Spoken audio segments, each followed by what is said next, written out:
What up, Vibers? What's going on? It's your boy Kai. Welcome to another episode of the Vibe with Kai podcast. Today, I have a fantastic guest joining us today, the hilarious, the insightful business casualty, who I've been following on the Instagram for quite some time. So I'm happy to have her here.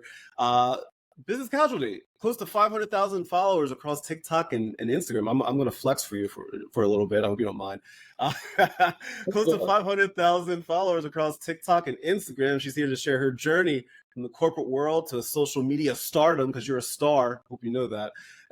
We'll dive deep into her experiences, hear some tips and tricks about how to survive the corporate environment, and we'll just learn how she keeps her content so relatable and engaging. So, with that said, my friends, please welcome Business Casualty. Hi.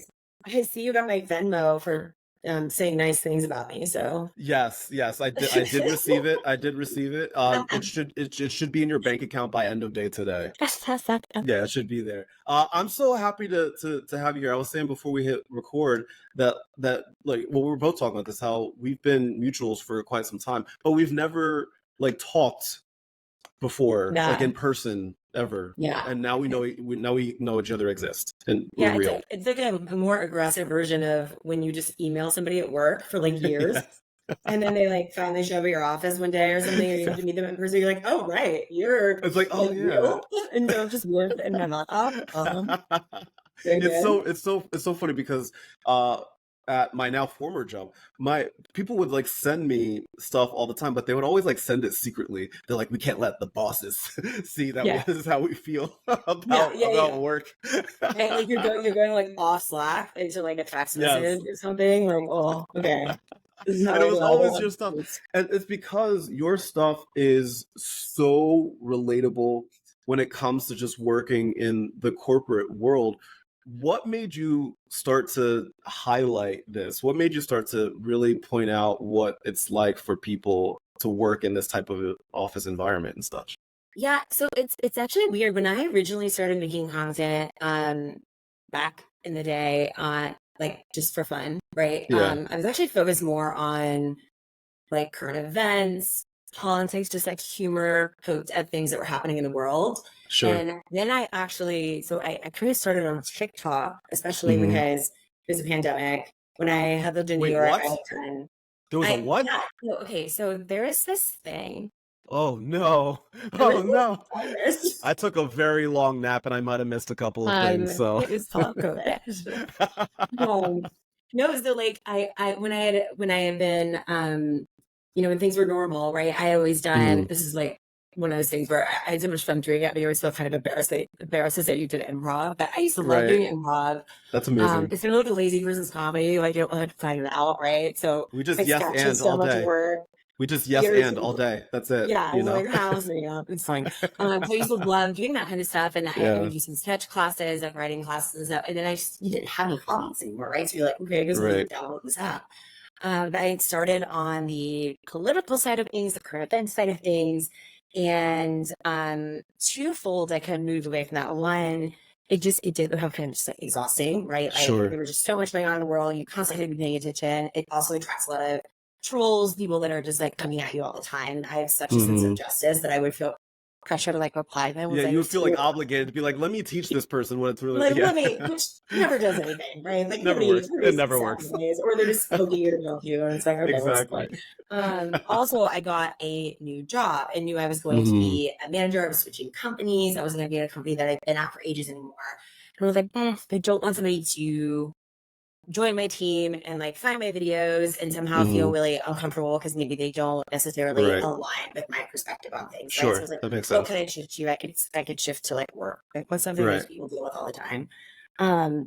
It's been a cathartic too, right? Like you're like, oh, this thing you're doing every day. But I think people viewed it as like my company found it very early. Yeah. They were like, can we did they pull you into the office? Were they like, can we have a chat?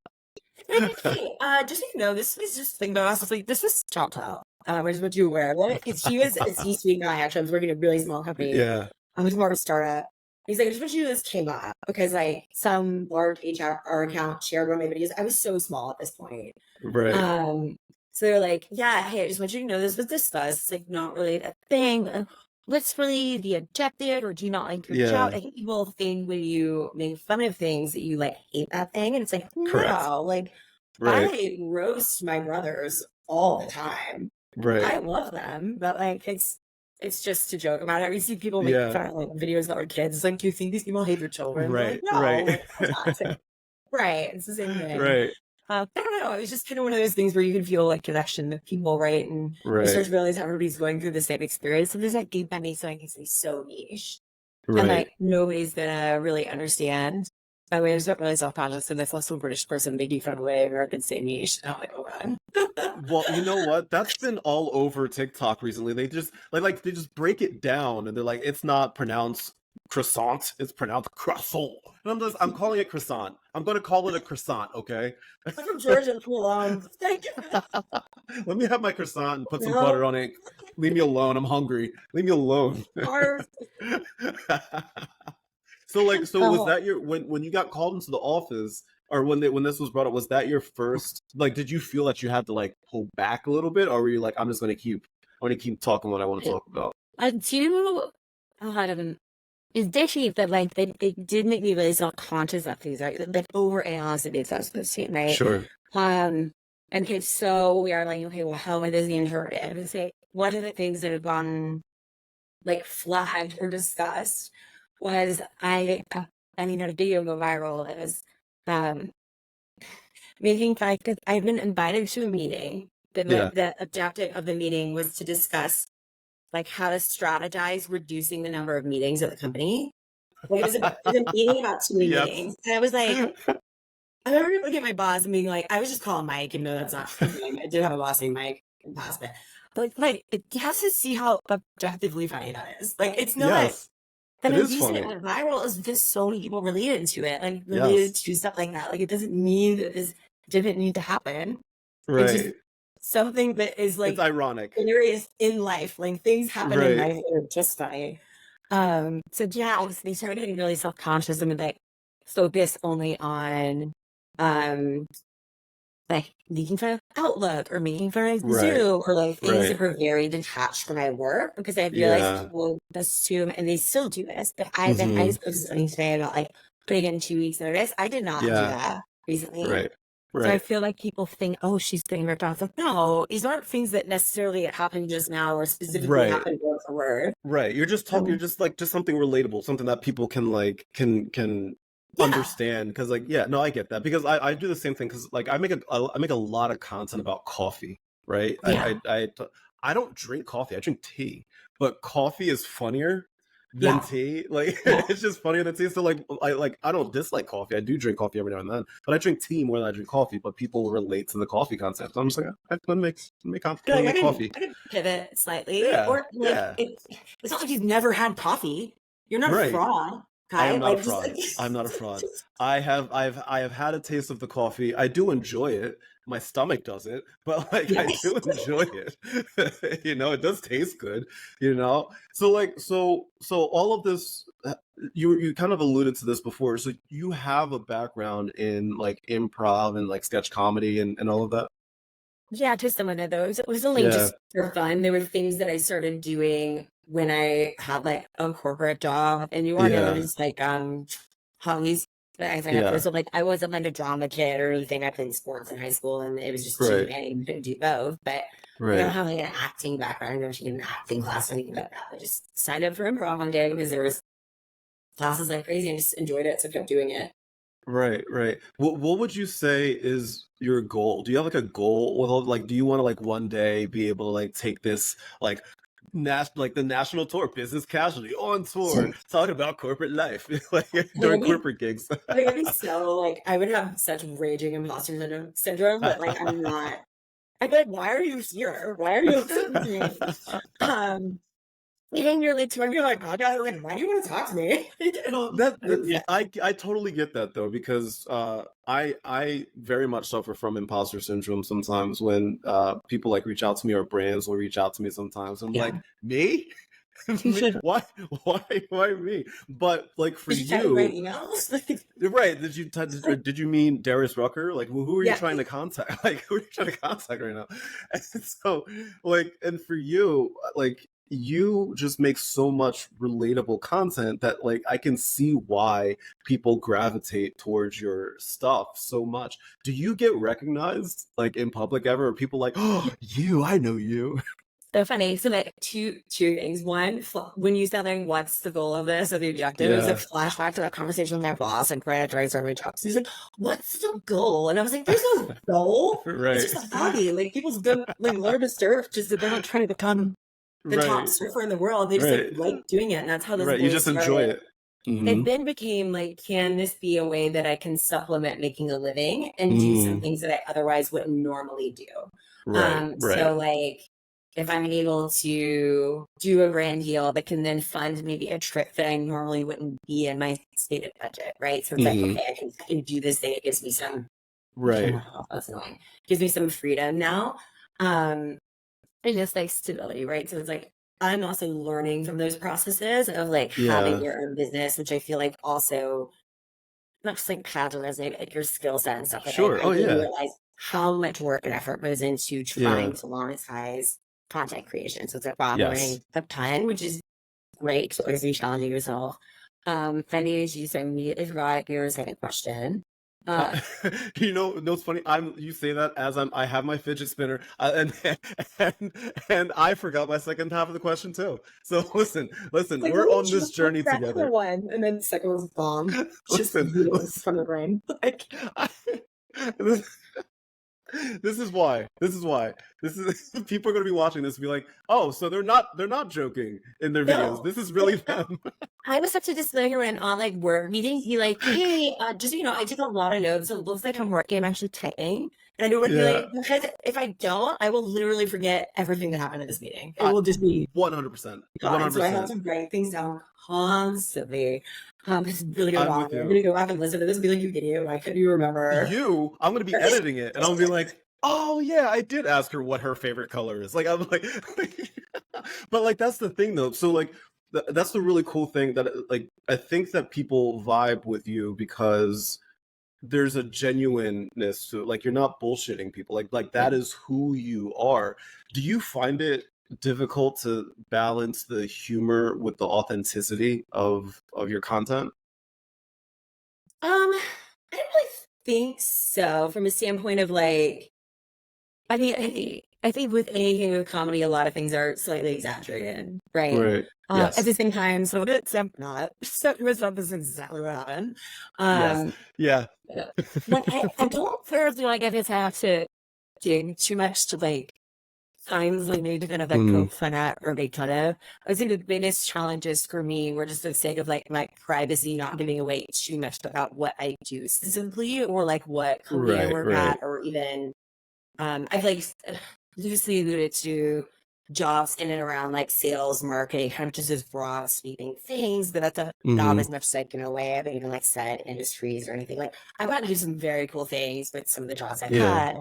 And I don't post about those. And that's always been like a real debate for me. Like, do I let people in a little bit more, kind of know me a bit better? And I'm like trying to strike that balance because I do think that there's some fun with that. And I would like people to have a little bit more visibility. At the same time, I've had friends who are content creators who aren't like huge people. They're not in the millions. Who have had things that sent to their house by people, not like brands. Oh, I gave you my address. Like, people that have found where they live, and I'm like, okay, I don't want people. That people have showed up to my house before. That's horrifying. It's so it really is, and that's the reason why.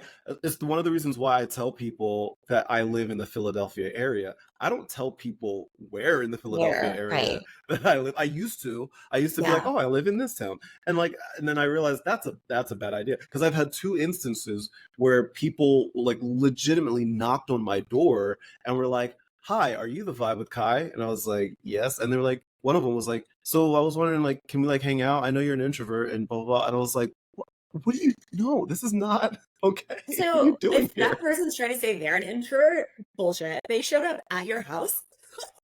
That is the most non-introverted thing. Like, are you kidding me? But like, I'm just an introverted, and you could not pay me so much money to do that. It's just, like, but I get what you're saying though, in regards to trying to like find that balance of like letting people in and also keeping that distance. And I think it's yeah, really important, because, and not just because of like the stalkerish people, but I think that it's always good to have a place to fall back to, that is just yeah, your area, that's just your space, that nobody else is really a part of. And the real tough part with this, and I'm sure you have to deal with this too, is that even though you don't put all your information out there, people think that they know you still, right? Because yeah. of just based upon what you put out there. So with that said, has anybody ever reached out to you, like whether DM or email or anything like that, being like, "Hey, you this and this, can you help me? I feel like you would understand better than anybody else." Like, do you feel like people just reach out to you and ask for that kind of advice because they feel as though they know you better? Sometimes have people reach out like, "Oh, you seem cool. Like, is your company hiring?" And I'm like, Oh, wow. or Yeah. I'm trying to get this kind of job or something. And that's always kind of hard too, because once there's like a request folder.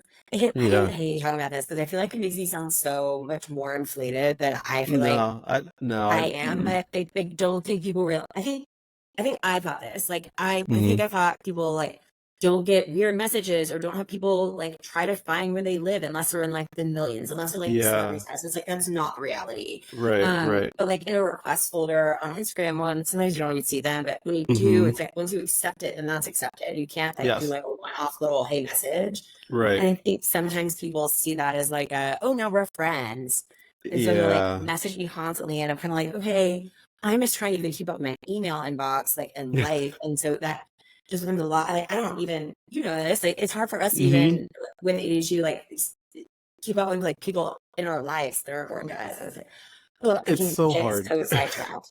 Yeah, they think they know you based on the little bit of information you share. Yeah, yeah, And I'm like, I'm such a good, I want to be such a nice person. So I always want to like help people like respond and right. not make them feel kind of ignored or rejected. But at the Yeah, same time, it's stuff you also have to protect yourself and your own you time do. and everything. So it's You kind of like, do. like Right. this balance. So if anytime I like DM somebody or respond to like a story or something from like an account that we're not mutuals or something, half the Hmm. time I'm always like, no, we're thoughts reflected. Like I like put that in there. Just be like, well, I thought this was great. I just wanted you to know this. Like very cool. Like I don't know if Yeah, you follow Sharon Delaney Smith. Like yeah, she does the like children's receptionist content. right. She's Yeah. so funny. I'm D'Angelo Line because fun fact, I used to compete very seriously in pageants when I was a teenager. No Uh, way, really. yeah, totally different life. But one thing I loved about Karen is that like while she was competing for Disney or while she was competing in Miss America, she kept making like silly videos, things that I Yeah, felt like what I told her is like I'm probably 2 years older than her. And I was like, I didn't feel like I could show this side of myself when I was right, competing. It's still like work, right? Maybe if I can right. pack these versions of yourself away. And I was like, I think it's Hmm. so important for young women and girls to see if they're like going for something that doesn't necessarily mean they have to like sacrifice their own identity, right? Like they can still Right. be themselves and still be successful.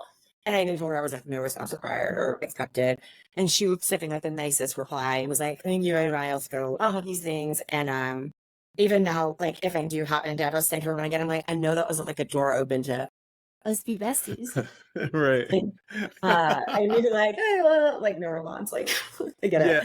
Yeah, I totally get that, because some like because obviously, like I talk a lot about like mental health Yeah. and ADHD, introversion, and so like I get a lot of messages from people telling me their story, and I feel very flattered that people consider Yeah. my space a safe space for them, and they feel open to telling their story.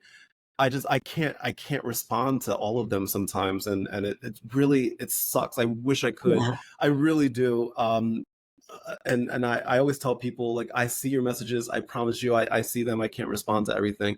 But it's tough. But every now and then, and I know what folder you're talking about, in like the request folder, every now and then I will go through that and I'll see like a request from somebody that like I admire, that or something, like somebody that like I'm like, oh my God, did this person hit me up 3 weeks ago? Like, why did I not respond to you, Barack Obama? Like Yeah, I miss it. What are you doing here? That's why I always keep an eye on it. Have you ever had a coworker like reach out, be like, "Hey, was that video about me?" Oh, I literally posted something about how I always, it doesn't seem like a self-deprecating thing to make when self-deprecation that I Yeah. was trying to hate when they request something from IT.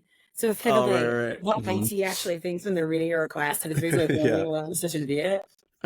One of our main IT guys come over to me like the next time and say, I don't think you're an idiot when you ask for help. And I was like, oh no, it wasn't about you. And then I also wanted to be like, well, Chris, like, don't you just a little bit?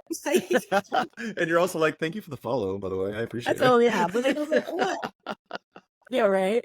I get really awkward when people read it at work. Like I was washing my hands one day and this like Gen Z young woman who I didn't really know, I think she was new to the company. Yeah. I'm like washing my hands and she's like, I love your drink on cat. I go, oh, God, thanks. I was like, that could have been like two separate Right. people, even though they do blend together. But I'm like, oh, I just don't know how we're. Oh, somebody asked me earlier. Kai Wait, was, what did I ask? Please remind me. about if I ever get recognized. And I did ask you that question. but it's out with you.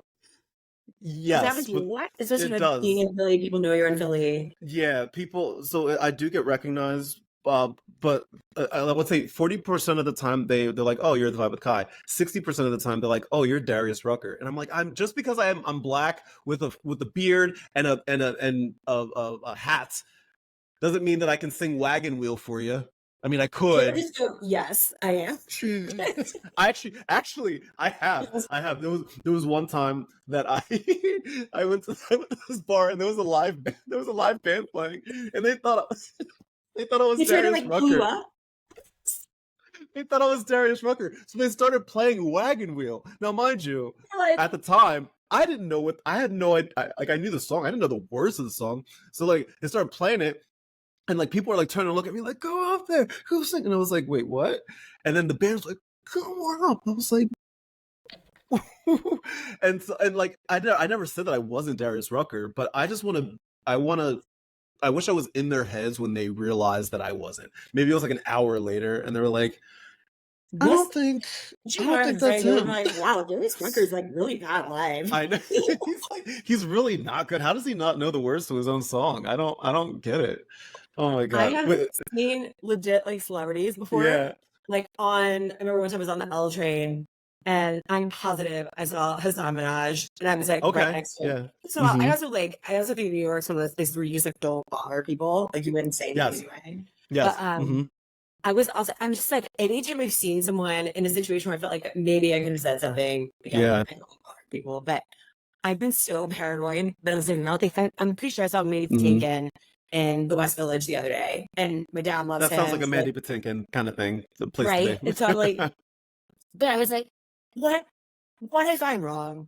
The princess is just a guy. Like I don't want to be that person either. Somehow get it wrong. Like, oh, gross. So I get so paranoid. I'm just gonna leave it. People probably do the same thing to you. Like do people just like stare? It's never happened to me that I've had somebody DM me before and be like, I'm pretty sure I just saw you in Williamsburg or something. But it's never happened to me in a while. And I think that it's so weird because I have queer friends that are in the same general follower size, right? Right. Or even slightly less that is happens all the time. And I think it's a few fold. I think mainly because I don't say where I live. Right. So if somebody sees me, how they might not like they know that, oh, that person looks like this or that person looks like so I think that's a big contributing factor. But once there was a height, like how people like that from a lawyer, Henry, that he said in London, he's very vocal about the fact that he lives in London, so feels it all the time. When you were in LA, you're going to be going to Coachella with another creator friend, Cruz, and we were like on a hike. Was that he's not says just like that?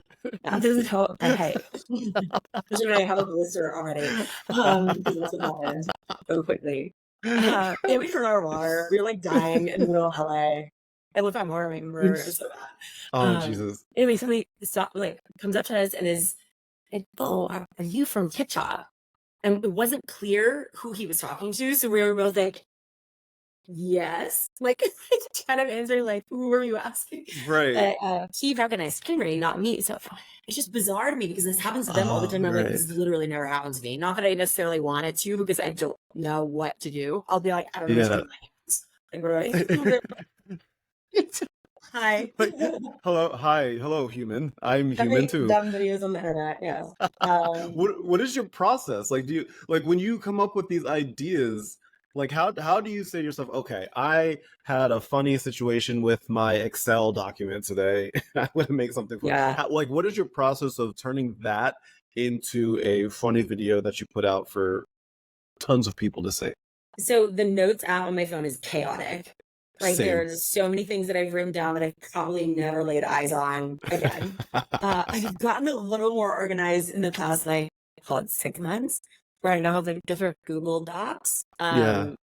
And I do have one that is just at a table random. So if I just have a random thought, I'll try and kind of jot it down. If there's something that I feel like is a bit bigger of a situation, for example, like a town hall. Or Microsoft Outlook, as this is one thing that Outlook did, or this one thing that happened in itself. It's kind of more of a general statement or a general topic. I'll try and show it and you should avoid the sketches I come up with sometimes.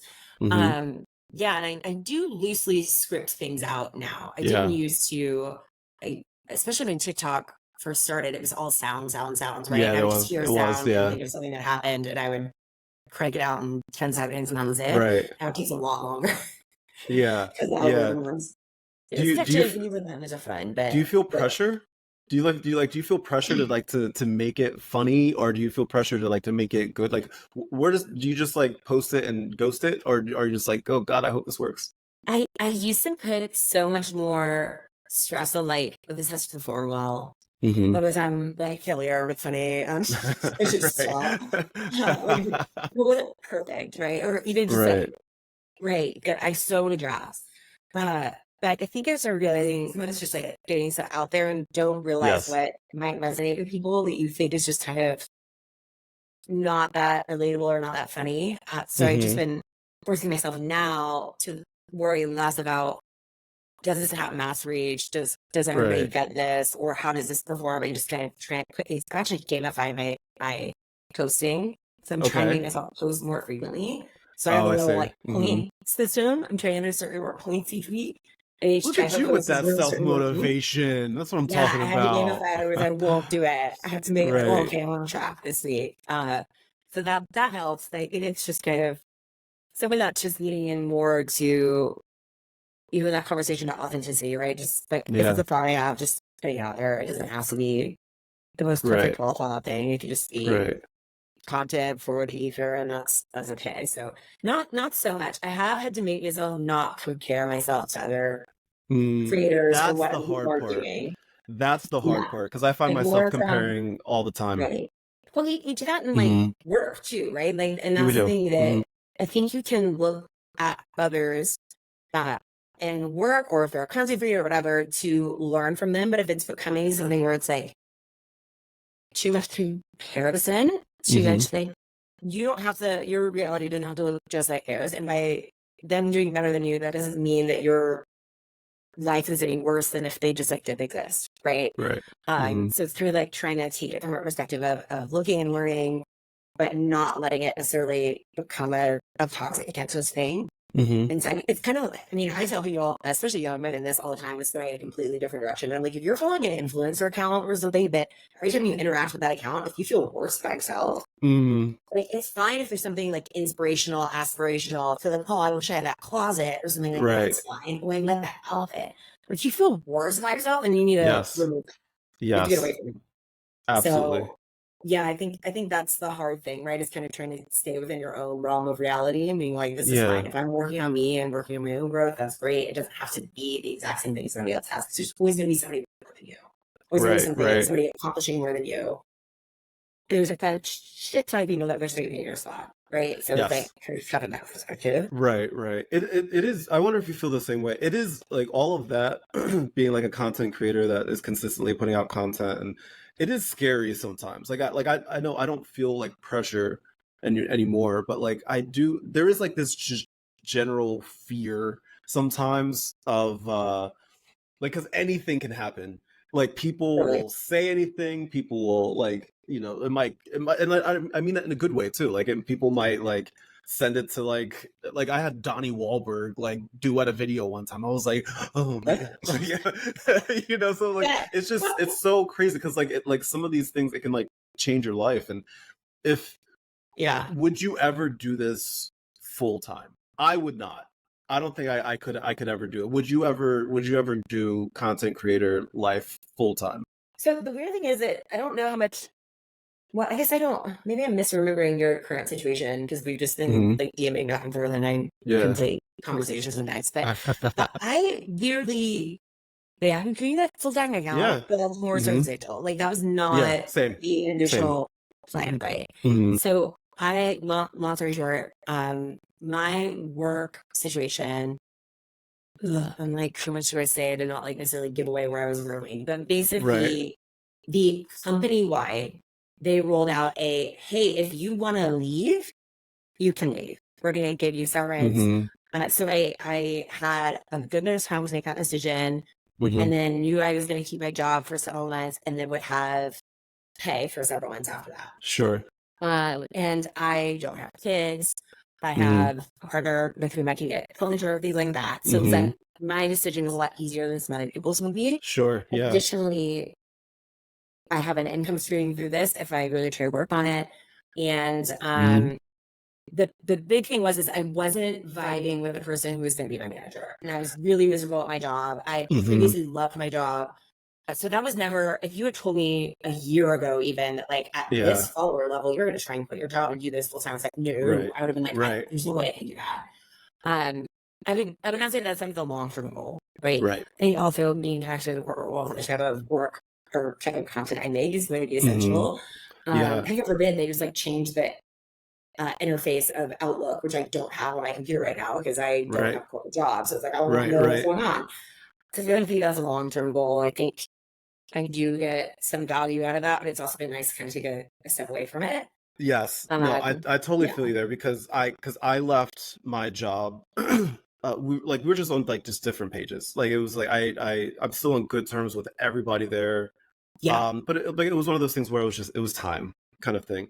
And I felt kind of like you, I felt comfortable enough doing that because like I can use this and Instagram and Facebook and TikTok as a revenue stream for me to hold me over while I kind of like take a step back from that life, which I've been doing for like 10, 15 years straight. Like I've been very fortunate in that regard. But this is the first time that I'm able to just like take a step back and just like do me for like a month or two, and just put stuff out there. And it's been really cool because I mean, by the time this comes out, it might be official. No, I can't say it yet because what if it's not? I might be. I know. I might be. I could. I mean, I can't say this. I might be moving away from the Philadelphia area to another area of the country, which is exciting / nervous. I know. I know. But like, it's something I've always wanted to do. It's a place I've always wanted to go. And so because things have just been lining up for me over the last, ever since I left that job, like it's like now is the time and I can actually do it. So it's would I do this full time for the rest of my life? No. But kind of like what you were saying, I get like it's a very fortunate thing to be able to have this now where I'm able to just use it as a crutch for now. Yeah, your day stuff isn't like structure to it. Like I've been able to set up things that I just didn't have the mental bandwidth to do when I had a full-time job. Like Would you ever write a book? Sorry? Would you ever write a book? I think it would have to be, I don't know why this just popped in my head. I don't think I could like coherently write a full book. I feel like it'd have to be, do you remember? It's so funny you asked that because I literally thought this like 2 days ago. Do you remember Chicken Soup for the Soul? Like one of those weird books when you were a kid? It was like in everyone's bathroom for some reason. But it was like short stories. Like shoved together into a book. I feel like if I ever wrote a book, it'd have to be like that. It'd just be like, okay, here's another thing that happened. I mean, the easy way for you to do this, and if you end up doing this, I expect some residuals from when it becomes big and famous. Honestly, this Like is a binding contract. exactly, right? That's just how this works. Take the videos that you have been doing, just like each one, like maybe pick like 20 of them, and then just write the story behind that. Yeah. About that, and then put it into like a little short little thing, sell it for like $20, give me $5 out of the 20 that you make, and then all of a sudden we're millionaires. Oh, 10. I'm sure that math works out. The math is mathing. Listen, I'm a content creator, not a mathematician, okay? I contribute nothing else other than the idea. You're doing all the work. Noted. Yeah. And that's interesting, right? I feel like we're like, oh, we're going to talk about like corporate, and I feel like I've talked on 3% off. Oh, get out of here! No, please, no. This is exactly what you and I organized this yesterday. Literally. We were like, let's do this. Let's do this. What are you doing in an hour? And I'm like, nothing. You're like, okay, let's do it. I'm like, all right, bet, let's do it. So like, and like in our defense, we just met. Yes, we just met. So we're getting to know each other. So the next time you come on, because this is not the last time. The next time you come on, I'm gonna be drilling. I'm gonna be like, okay, how do we fix corporate America? Oh God, I wish only I knew. Only I knew. Because these things I would tell people, this is what you need to do to navigate within the monster that is corporate America. But only we can fix it. Right. What would you say is the biggest lesson that you've learned? Now that you've had some time away from corporate life, what would you say is the biggest lesson that you've learned from your experiences? Being away from it? Well, initially when you started to ask that question, I was thinking like general broad strokes, like things that I learned from corporate life, if you will. If I had to pick something that act, I was like, why be without being cynical, realistic for receiving like understanding that the company, the corporation is always going to try to operate in its best business interest. Yes. And to not let yourself make things like personal to your own detriment that are just business decisions. For example, I got a new job, this was years ago, within my company, right? I got promoted to something and then found an opportunity to go for something else. I felt that. Believe that, since I just got hired to this job like 3 months ago, and somebody that was more senior than me at the company, he was probably in his 60s at the time, so he'd been there a long time. He was like, stop making it personal. Yes. He's like, you have to do what's best for you. Only you are going to look out for you. Like, obviously, don't be a jerk about it. You'll just like slip from thing to thing just to do it. And if there's an opportunity for you, you have to take it. Yes. And if they have to lay you off tomorrow, they're going to do it without blinking. Yes. Like, it is not personal. Don't make it personal. Do as best you can. Like, if you're leaving, try to leave the best way that you can. But like, you have to go for things and don't let somebody make you feel like it's personal. Like, you don't have to do anything except for yourself. Yes. That way, no one else is going to look out for you except for you. Yes. So I think that's a big thing. And how do I step away? That's a great question. I think I can have a tendency to overextend myself. I will try to take on too much work. And I think if you set that precedent, especially very early of a new job, then that just becomes what you're expected to do. So if you're working from 8 to 8 every day because you're just like, oh, I'm trying to take on something, not setting healthy boundaries. I know people say that all the time. I know it's an easy thing to say, but it's true. Yes. But trying to set up some sort of parameters that are just like, you are doing a job, do the job. You might have to work late on occasion because of a situation, that's fine. But really trying to kind of put healthy boundaries to make sure you don't burn out. Because even as a people manager, I didn't want my employees working that much because I'm like, you're not going to last if you keep working like that, or you're going to get unhappy and then you're not as good at your job. I was huge on that because I led a team of about 16 people. And they were all like, most of them were like between the ages of like 22 and 27, right? Yeah. And a lot of them, this was like their first job out of college and stuff like that. And I would often see a lot of them working through lunch or like working late. And I would tell them, no, go eat lunch. The work will be fine. Go do the best in the hours that you got. And if you can't get the work that I'm assigning to you done within the hours of 8 to 5 or 9 to 6, whatever hours you work, if you're having trouble doing that, then that's on me. I need to help you. I need to do, maybe that's a structural problem on my end. Maybe I'm not setting you up for success. And so I didn't want them working late. I didn't want them working through their lunch. I wanted them to make sure that they understood that balance between work and being themselves, and finding that escape in a way. Because then if you're just drowning yourself, I mean, the work is not going to be good. Yeah. You know, I work in marketing. Like your work is just not going to be good, and you're going to be making mistakes, and you're not going to look at things analytically the way that you probably should be. I don't want you guys to do that. I want you all to be happy and not, like you said, overextend yourself. 100%. I think it's like just making sure you're not, I don't know, even I would work in teams where, like, so he wasn't an account manager trying to he's very good at getting other people to do stuff that then make him look good. Right. But also I think he created a lot of work that wasn't necessary. So it was even like getting healthy or getting more of the, it is a muscle memory and habit of kind of pushing back and asking, well, why are we doing this, or for what purpose, or for who? And we weren't just kind of taking things at face value, or just doing them because we were told to do them. And it's a bigger project than it needs to be. Ooh, there's a instruction. Hear that? I cannot. Oh, good. Yeah. Okay, well, we'll see when you edit.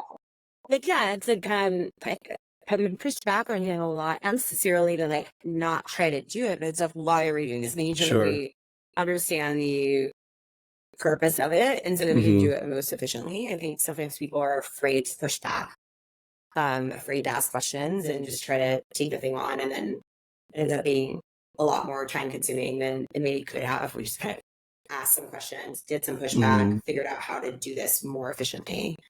So yeah, I do have a problem with that. There's no taking on too much. So it's like, okay, if I go back to a corporate situation, I'm going to have to kind of put those parameters in place. I don't think I realized how bored I was till I stopped. Right. I was like, holy crap! I think I slept for like a week. I was just like, you're just like, oh. I want to play a little game with you. This is a rapid fire game, so I'm going to play a little game called Corporate Would You Rather. Would You Rather. I'm going to give you two scenarios, and you have to pick one. Okay, you ready? Sounds great. Okay, here we go. Would you rather have a never-ending inbox or a never-ending list of meetings? I feel like I've had both before. I know. You're like, trauma. I'm triggered right now. I'm actually, I feel like this, I think I'm going to do meetings. Do you mean like your whole day, every day is packed? I'd probably go meetings, only because at some point, like, they got to sleep thing and go past business hours. Like, I assume I get to sleep at some point. Whereas, like, if it's a never-ending inbox, right? I feel like there'd just be no way you could ever feel like your day was done. Correct. So I'm gonna go with meetings. Which that's fair. Sucks, but I don't have emails and meetings, so that will see. I feel like I would choose the never-ending inbox, because I feel like with the inbox I can work at my own pace. With meetings, it would just be so structured.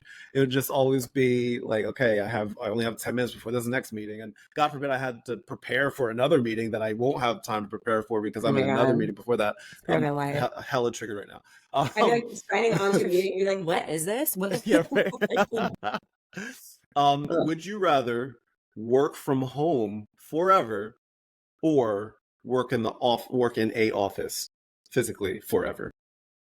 Work from home forever, which was like just keep on the same day, because there are more young people than I thought that it just are in like my peer group people I've interacted with that like going to the office. Yeah. And I had no problem with it before, and I've had jobs where I have to be in a lot. But if I had, like, I like a hybrid situation, but if I had to choose, I think just having that balance of not having to get up, get office ready, spend that time commuting, spend that time coming back. When I need a break at work and I'm in the office, I can't throw in a load of laundry. I have to just go, like, sit in the kitchen. Yeah, that's or like scroll and like I can't, you know what I mean? I can't accomplish anything.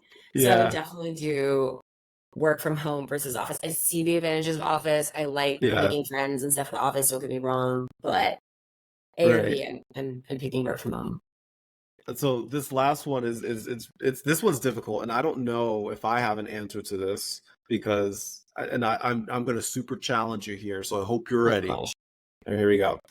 Would you rather have a difficult boss who appreciates your work, or a friendly boss who never notices your contributions? Okay, I'm going to caveat this. I think the response has to depend on what your like overall goals are. If you're trying to grow in a company, if you're trying to advance your career, you would want the difficult boss who appreciates your work. And that's probably the way I would typically lean. Yeah.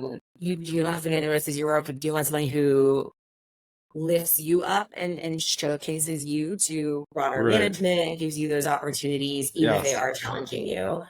If you just want to coast, baby, and chill, and you're just kind of collecting that paycheck, then maybe the friendly boss. But I've had friendly bosses before who I adored, but I would get frustrated sometimes because I felt like I was getting no feedback. Like, what do I need to do to be better at my job? You just say everything's great, and that's something I had to chill with myself also to not be. Sometimes these millennials do stuff when we like so bad. Sometimes they'll be like, "Excuse me, I'm Gen Z." No, obviously. I'm definitely not. Alpha. Yeah, I'm Gen Alpha. Okay. What makes you think I'm a millennial? Because half my content is about millennials. I'm 14. So I'm 14 years old. My first job. I'm 14-year-old Darius Fucker. Wait, what was your first job? What was your first job like ever? Like for any job, or like as in not like you actually got paid from a corporation, but it's your first job. So not like a summer job. Correct. Yeah, like a I got hired to work at this corporation kind of thing. I would be more cryptic with it because again, I don't want to be like Googling up. But my first job, I'll adjust slightly, but basically what it was is I was selling insurance. Fantastic. Horrible. Fantastic. You graduate in that recession, you take any damn job. Oh my God. Absolutely. You can listen, you're like, oh man, I worked sales for like half a day and I was like, I can't, oh man, is this what it's like? I did it for 2 years and actually like quit my job. I was like halfway through the year and I had already hit my like dollar, we different goals, but I had already hit my main goal, like my premium goal for the year. I was like, I can't do this anymore. I hate this so much. I hated the sales environment. I don't mind being sales adjacent, but I just hated being commission focused, having to deal with all these people who essentially like determine whether or not you are like you're having to be like friends with these people that just sort of lie from you. It feels so weird. I hate it so much, and nobody. Yeah, especially if there's cold calling involved or something like that. Oh God, no, absolutely not. I can't do it. If you ask them, hey, what do you want to be when you grow up? Is like writing in insurance salesperson. Like no one, no child. Because like that's my dream. Like, so like I gotta get out of this. What do you want to be when you grow up? I want to do outbound cold calling. I don't think I ever turn this down. It's clearly broken. And it's like, man, this is the hospital. There's no refund policy. Oh my God. I appreciate you and like the stuff that you put out there because it really is hella relatable and people relate to it. In fact, this is a shout out to my friend Steph, who is probably your biggest fan, and I know she's listening to this right now because I texted her and I was like, "Guess who's going to be on my podcast?" She's like, "Oh!" I was like, "Yeah." So this is a shout out to Steph. Steph, I'm talking to Business Casualty right now. Can you say hi, Steph? Hi, Steph. Sorry if sorry if you DM'd me and I didn't. She doesn't like talking to strangers like you, Steph. But with that said, one of the things I wanted to wrap up with here, because I think this is really important. My audience is, like, no lie, 85 to 90% people that identify as female, and a lot of them relate to your content because of of how you present situations, especially as a woman. Yeah. I know most of the people that listen to this podcast are women. If you could give one piece of advice to any of the women that are listening right now that are trying to navigate their careers and all of that, what advice would you give them? Ooh, that's a pressure on you to answer their question and solve the problems in our lives. I'm probably gonna not call in sessions and say a few different things, but I think one thing that is important to remember and embody. I think historically we've had challenges with women in the workplace feeling like, and I think honestly this can happen to anyone who's not a straight white man. Yes. If you don't fit that definition, you feel like if you're somebody who's made it into some sort of circle, not trying to pull in other people with you because you feel like there's a little one spot, right?